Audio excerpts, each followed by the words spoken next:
संगीतज्ञ गधा। एक दिन उसकी मुलाकात एक सियार से हुई।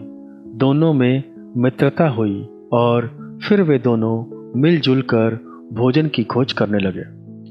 एक रात को उन्हें पके हुए खीरों से भरा खेत मिला। उन्होंने वहां जी भर कर खीरे खाए और निर्णय लिया कि वे रोज पके खीरों का स्वाद उठाने आया करेंगे। जल्द ही गधा बहुत हष्ट-पुष्ट और स्वस्थ दिखाई देने लगा। एक रात रात्रि भोज के बाद गधा बेहद खुश था और इसलिए उसने सियार से कहा, मित्र, देखो आकाश में चंद्रमा चमक रहा है, जिससे यह रात कितनी सुहावनी लग रही है। ऐसी रात में मुझे गाने की इच्छा हो रही है। लेकिन सियार ने कहा, अरे मूर्ख मत बनो।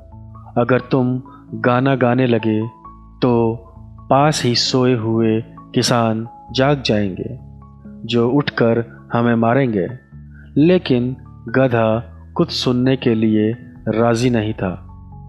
इसलिए उसने कहा, तुम्हें संगीत की समझ नहीं है मेरे मित्र। आज तुम मेरे गीत सुनोगे तब उसे समझ पाओगे। सियार ने उसे फिर से चेतावनी दी, मूर्ख, अपना गंधर्व राग मत अलापना। मुझे पता है तुम्हारा स्वर मीठा नहीं है। लेकिन गधे ने सोचा कि सियार उससे ईर्ष्या कर रहा है।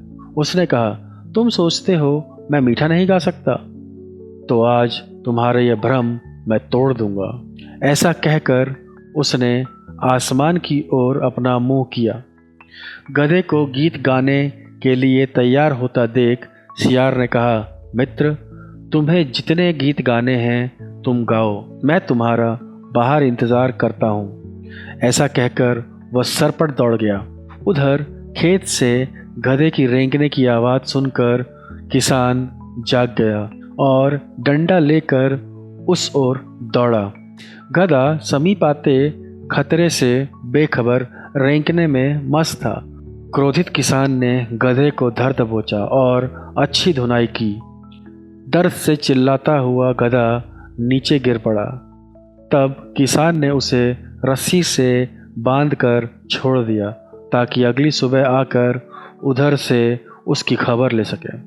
गधे ने किसी तरह अपने आप को बंधन से मुक्त किया और उस जगह पहुंचा जहां सियार उसका इंतज़ार कर रहा था। गधा अपनी गलती पर पछतावा कर रहा था और सियार की सलाह न सुनने पर शर्मिंदा था। तो बच्चों, आज की कहानी से हमें क्या शिक्षा मिलती है? समय पर अपने मित्रों की सलाह सुनना उचित होता है।